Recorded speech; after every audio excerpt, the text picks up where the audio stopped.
Breaking news చూస్తున్నాం. Hormuz లో మరోసారి తీవ్ర ఉద్రిక్తత నెలకొంది. ఓమన్ తీరంలో 2 కార్గో షిప్స్ పైన ఇరాన్ మరోసారి బిగ్ అటాక్ పాల్పడింది. మిసైల్ దాడులతో ఈ 2 నౌకలు కూడా పూర్తిగా మంటలో చిక్కుకొని కాలి బూడిదైపోయాయి. ఆయిల్ ట్యాంకర్లు 2 కూడా. అయితే ఇరాన్ అమెరికా శాంతి ఒప్పందం తర్వాత ఇదే అతిపెద్ద అటాక్. హార్మూజ్ సమీప నౌకలపైన దాడిని ధృవీకరించింది IRGC. Iranian revolutionary guards and corps చెప్తున్న ప్రకారంగా ఈ దాడి మేం చేసిందే అని అంగీకరించారు. దాడుల తర్వాత ఇరాన్కి ట్రంప్ ఒక స్ట్రాంగ్ వార్నింగ్ కూడా ఇచ్చారు. ఒప్పందం లేకపోతే ఇరాన్ని అంతం చేయడం మాకు కష్టం కాదు, గంటల్లో వారి వంతెనలను కూల్చేయగలం, విద్యుత్ సరఫరా నిలిపివేయగలం. ఇరాన్ దగ్గర డబ్బు లేదు, పరిస్థితులు ఎలా ఉన్నా నేను ఒప్పందానికి మొగ్గు చూపుతా, యుద్ధం ప్రభావం ఎవరిపైనా పడడం నాకు ఇష్టం లేదు. ఇది డొనాల్డ్ ట్రంప్ చేస్తున్న స్టేట్మెంట్. ఇక ఖమేనీ అంత్యక్రియల వేళ మరోసారి ఉద్రిక్తత వాతావరణం నెలకొంది. ట్రంప్ పై ఆగ్రహం వ్యక్తం చేస్తున్నారు ఇరాన్ ప్రజలు. ఇక ట్రంప్ వ్యతిరేక నినాదాలతో మారుమోగిపోయే అంత్యక్రియల ప్రాంగణం మొత్తం కూడా. సో అలీ ఖమేనీ అంత్యక్రియలు జరుగుతున్నాయి, మీకు తెలిసిందే. అలీ ఖమేనీ అంత్యక్రియలు మొదలైంది నిన్నటి నుంచి. సుమారుగా 9వ తేదీ వరకు కూడా ఈ అంత్యక్రియలు జరుగుతాయి. 9వ తేదీన ఆయన స్వగ్రామంలో ఆయన్ని పూర్తిగా ఖననం చేస్తారు. అప్పటి వరకు ఈ కార్యక్రమాలు జరుగుతున్న తరుణంలో ఇప్పుడు స్ట్రైట్ ఆఫ్ హార్మూజ్ దగ్గర ఓమన్ తీరంలో జరిగినటువంటి 2 కార్గో నౌకల యొక్క దాడి చాలా తీవ్రంగా పరిగణిస్తోంది అమెరికా. ఇటు కేవలం అమెరికా దీన్ని సీరియస్గా తీసుకోవడమే కాదు, ఇంకోవైపు ఇరాన్ పబ్లిక్ కూడా అంత్యక్రియల కార్యక్రమంలో ఆ ప్రాంగణం మొత్తం కూడా ఆందోళన కలగజేస్తూ ఉన్నాయి. చాలా పెద్ద ఎత్తున ఎక్కడ చూసినా కూడా ఇదే ఉద్రిక్తత వాతావరణం నెలకొంది. సో అక్కడ ఓమన్ తీరంలో 2 నౌకలు కూడా కాలి బూడిదైపోయే మంటలు చిక్కున్నాయి. 2 మిసైళ్లతో దాడి చేసినటువంటి ఈ సంఘటనతో ఒకసారిగా షాక్ గురి చేసింది. మరి ఆ నౌకలు ఎక్కడికి వెళ్తున్నాయి, ఎటువైపుగా వెళ్తున్నాయని మాత్రం ఇంకా సస్పీషియస్ గానే ఉంది. కానీ ఈ 2 నౌకల్ని కూడా ఇరాన్ టార్గెట్ చేసి మరి పేల్చేసింది. ఇది ఐఆర్జీసీ కూడా కన్ఫర్మ్ చేసింది. ఒకసారి దీనిపై డొనాల్డ్ ట్రంప్ మాట్లాడుకొచ్చారు. ఆయన ఏం మాట్లాడారో చూద్దాం. We can knock out their energy supply, all of those big plants that they built, big, beautiful, modern plants. They had a lot of money. They don't have any money now. We haven't given them any money. But we can knock out their electricity and power generating plants in, I would say, a small part of an afternoon. Every plant will be gone. And they know that. They know that. Close to maybe making a deal. I don't know. We'll make either. Look, we're going to win one way or the other. We're either going to make a deal or we're going to finish the job, okay? And it won't be tough to finish the job. I'd rather make a deal because I don't want to affect 91 million people. We can knock down their bridges in 1 hour. We can knock out their energy supply, all of those big plants that they built, big, beautiful, modern plants. They had a lot of money. They don't have any money now. We haven't given them any money, but we can knock out.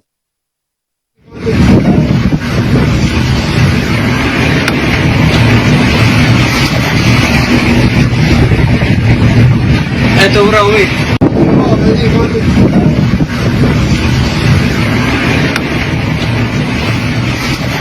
But ఇది Donald Trump చేసిన statement. ఆయన ఏమంటున్నారు? నిజంగా యుద్ధాన్ని కోరుకోవడం లేదు, ఆపాలనే చూస్తున్నాను. యుద్ధం చేయాల్సి వస్తే వాళ్ళ విద్యుత్ కేంద్రాలని, వాళ్ళ దగ్గర ఉన్నటువంటి బిగ్గెస్ట్ సప్లైస్ని, వంతెనల్ని అన్నిటి కూడా కూల్చేయగలం. ఇట్టే క్షణాల్లోనే కూల్చేయగలుగుతాం. కానీ మాకు కావాల్సిన యుద్ధం ఆగిపోవడం. ఇది శాంతి చర్చలకు సంబంధించినటువంటి ఆ చర్చలు జరుగుతున్న అటాక్ తర్వాత Donald Trump reaction. Donald Trump ఏం చెప్తున్నారు? చాలా క్లియర్గా అంటున్నారు ఆయన, యుద్ధం కాదు మాకు కావాల్సింది శాంతి, శాంతి కోరుకుంటున్నాము. ఇది ఆయన చేస్తున్న స్టేట్మెంట్. సో మొన్నటి వరకు డొనాల్డ్ ట్రంప్ ఏ చిన్న అటాక్ జరిగినా కూడా ఇరాన్ని అంతమొందిస్తాం, ఇరాన్ అంతు తేలుస్తాం, ఇరాన్ సంగతి చెప్తామని చెప్పి వార్నింగ్ ఇచ్చే వ్యక్తి ఇప్పుడు ఈ మాటల ద్వారా మాత్రం కాస్త తగ్గాడు, ఆ తగ్గుముఖం పెట్టాడు. ఇకపై ఆయనకి ఇంటర్నల్గా అక్కడ అమెరికాలో కూడా అనేక రకాల వ్యతిరేకతలు వస్తూ ఉన్నాయి. ప్రపంచవ్యాప్తంగా కూడా ఈ అటాక్ నేపథ్యంలో చాలా విపరీతమైన నెగిటివిటీ వస్తూ ఉంది. సో ఈ నెగిటివిటీ నుంచి తనని తాను రక్షించుకోవాలనుకున్నాడో ఏమో, కానీ అందుకే ఆయన యుద్ధం ఆగిపోవడం మాకు కావాలి, యుద్ధం జరగడం కాదు, అందుకే నేను అటాక్ చేయలేదు, నేను నిజంగానే అటాక్ చేయాలి, ఇరాన్ని అంతమొందించాలనుకుంటే నాకు క్షణాల్లో పని, చిటికేసినంత ఈజీగా నేను వంతెనల్ని, విద్యుత్ కేంద్రాలని, అక్కడ జరిగేటువంటి ట్రాన్సిట్ని మొత్తాన్ని కూడా ఆపివేయగలుగుతానని చెప్పి డొనాల్డ్ ట్రంప్ మాట్లాడుతున్నారు. సో నేను స్ట్రైట్ ఆఫ్ హార్మూజ్ దగ్గర ఓమన్కి సమీపంగా 2 నౌకలు ఒకదాని వెంట ఒకటి వస్తున్న సమయంలో ఒక్కసారిగా భారీ అటాక్ జరిగింది. తమ మిసైళ్లతోని విరుచుకుపడింది ఐఆర్జీసీ. ఆ మిసైళ్లు కాస్త ఆ 2 నౌకలు కూడా పూర్తిగా కాలి బూడిద చేశాయి. సో ఇక్కడ క్యాజువాలిటీస్ విషయానికి వస్తే, అంటే ఏదైనా మరణాలు ఉన్నాయా అనే విషయం కనుక చూస్తే ఎటువంటి మరణాలు సంభవించలేదు, కానీ ఈ అటాక్లో 2 నౌకలు కూడా పూర్తిగా ఆయిల్ ట్యాంకర్లు పూర్తిగా దగ్ధమైపోయాయి, మంటల్లో చిక్కొని పూర్తిగా కాలి బూడిదైపోయాయి. సో అక్కడ జరిగేటువంటి అటాక్స్కి ఇప్పుడు ఏ దేశము రియాక్ట్ అవ్వలేదు, బికాజ్ ఇప్పటివరకు ఈ నౌకలు ఏ దేశానికి సంబంధించినవి ఎక్కడ ట్రాన్సిట్ అవుతున్నాయి అనేది క్వశ్చన్ మార్క్గా ఉంది కాబట్టి ఇంకా ఎవరు రియాక్ట్ అవ్వలేదు. మరి ఈ నౌకలు ఎక్కడికి వెళ్తున్నాయి, ఆ దేశం యొక్క రియాక్షన్ ఏంటి అనేది కూడా చూడాల్సిన అవసరం అయితే ఉంది. But straight of Hormuz free open అనేది ఇంకా కొనసాగడం లేదు. ఇది ఇంకా స్ట్రైట్ ఆఫ్ హార్ముజ్ కంప్లీట్గా ఇరాన్ చెప్పు చేతుల్లో, ఇరాన్కి కంట్రోల్లోనే లాక్ చేసి పెట్టి ఉందనేది దానికి ఒక నిదర్శనంగా ఇప్పుడు జరిగిన అటాక్గా చూడాలి. ఇంకోవైపు అలీ ఖమేనీ అంత్యక్రియలు జరుగుతూ ఉన్నాయి. ఫిబ్రవరి 27న చనిపోయారు ఆయన, కానీ అప్పటి నుంచి ఇప్పటివరకు అంత్యక్రియలు జరగలేదు ఇంకా. సో అంత్యక్రియలు మొదలయ్యాయి. నిన్న సాయంత్రం నుంచి అంత్యక్రియలకు సంబంధించి ఆ ప్రాంగణం కానీ ర్యాలీగా దేశమంతటా ఆయన చనిపోయినందుకు కానీ నివాళులర్పిస్తూ ఆయన చేస్తూ యాత్ర చేస్తూ ఉంటారు. సో ఆ సమయంలో అక్కడ దేశస్తులు మొత్తం కూడా, ఇరానియన్స్ మొత్తం కూడా అమెరికా డొనాల్డ్ ట్రంప్ని చంపేయాలి అనే రకంగా వాళ్ళంతా నినాదాలు చేస్తున్నారు. డొనాల్డ్ ట్రంప్ని చంపేయాలి నినాదాలు చేస్తున్నారు. ఒకసారి ఇరాన్లో అంత్యక్రియల సమయంలో ఆ ప్రాంగణంలో ఎటువంటి నినాదాలు కొనసాగుతున్నాయి ఒకసారి ఆ వీడియో కూడా చూద్దాం.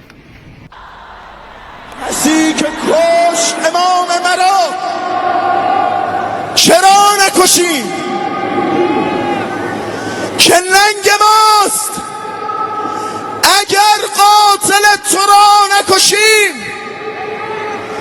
از این به بعد کفن جای جام بر تن ماست قسم به خون تو قتل ترامپ گردن ماست.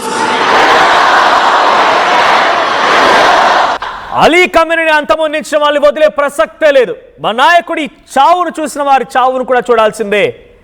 మనం డెఫినెట్గా ఆ రకంగానే మన బాధ్యతగా తీసుకొని ముందుకు వెళ్ళాలి. ఇది వాళ్ళు చేస్తున్న స్టేట్మెంట్స్. సో అలీ ఖమేనీని అంతమొందించిన ఎవరు? Donald Trump. డొనాల్డ్ ట్రంప్ యొక్క చావు చూసేంత వరకు వదిలిపెట్టమనేది ఇరానియన్స్ తన ఆవేదనతో, ఆక్రోశంతో, ఆగ్రహంతో మాట్లాడుతున్న మాటలు అని కూడా. ఇవన్నీ జరుగుతుంది ఎక్కడో కాదు, ఆయన అంత్యక్రియల కార్యక్రమాల్లో వరుసగా ఆ దేశం అంతటా జరుగుతున్న నివాళి కార్యక్రమాల్లో ఈ నినాదాలు కొనసాగుతూ ఉన్నాయి. సో నిజంగానే డొనాల్డ్ ట్రంప్ మీద ఇరాన్ చేయగలుగుతుందా అంటే అంతటి సామర్థ్యం, అంతటి శక్తి సామర్థ్యాలు అయితే ఇరాన్ దగ్గర లేవు. కానీ కార్నర్ మాత్రం చేయగలుగుతుంది. ఎలా కార్నర్ చేస్తోంది? స్ట్రైట్ ఆఫ్ హార్ముజ్ని మొత్తాన్ని తమ కంట్రోల్లో పెట్టుకొని అటువైపుగా నౌకలు రానివ్వకుండా రాకపోకలకు ఇబ్బంది కలిగిస్తూ అందరూ కూడా డొనాల్డ్ ట్రంప్ వైపుగా వేలెత్తి చూపించే విధంగా ఒక కార్నర్ మాత్రం చేయగలుగుతోంది. గల్ఫ్పై అటాక్స్ చేస్తూ, గల్ఫ్ కంట్రీస్పై అటాక్ చేస్తూ సౌదీ, కువైట్, బైరాన్, బనామా, ఖతార్, యుఏఈ దేశాలు వీటన్నిటిపై అటాక్ చేస్తూ వరుసగా డొనాల్డ్ ట్రంప్ని మాత్రం ఇరకాటంలో పెట్టేందుకు ఇరాన్ ప్రయత్నం చేస్తోంది. సో ఇరాన్లో ఒకవైపు డొనాల్డ్ ట్రంప్కి శిక్ష వేయాలనే నినాదాలు, ఇంకోవైపు స్ట్రైట్ ఆఫ్ హార్ముజ్ దగ్గర ఆ నౌకలు పేలిపోయేటువంటి సిచ్యువేషన్లు ఇవన్నీ చూస్తున్న తర్వాత డొనాల్డ్ ట్రంప్ కొన్ని సీరియస్ అవుతారేమో అని అంతా భావించారు. కానీ డొనాల్డ్ ట్రంప్ మాత్రం మేము శాంతిని కోరుకుంటున్నాం, మాకు కావాల్సింది శాంతి, మేము నిజంగా తలుచుకుంటే క్షణాల్లోనే అక్కడి పరిస్థితి మొత్తం తారుమారు చేయగలుగుతాం, కానీ మాకు కావాల్సింది పీస్. సో మేము పీస్కి కట్టుబడి ఉన్నామని చెప్పి డొనాల్డ్ ట్రంప్ అంటున్నారు. సో మీకేమనిపిస్తుంది? ట్రంప్ నిజంగానే పీస్కి కట్టుబడి ఉన్నాడు అనుకుంటున్నారా? లేదు, ఇంటర్నల్గా తన దేశంలో వచ్చేటువంటి వ్యతిరేకత, అక్కడ ఈయనకు డైరెక్ట్గా ఓటింగ్ పెడితే కూడా ఆయనకి యాంటీగా పోల్లు పడ్డాయి, ఆయనకు యాంటీగా ఓటింగ్స్ పడ్డాయి అంటేనే అర్థం చేసుకోండి అక్కడ ఏ స్థాయిలో ఆయనకు వ్యతిరేకత దేశంలో కూడా ఎదురైంది అనేది. వీటన్నిటి నేపథ్యంలో భయపడిపోయి వెనక్కి తగ్గాడా? మీకేమనిపిస్తోంది? కామెంట్ చేయండి.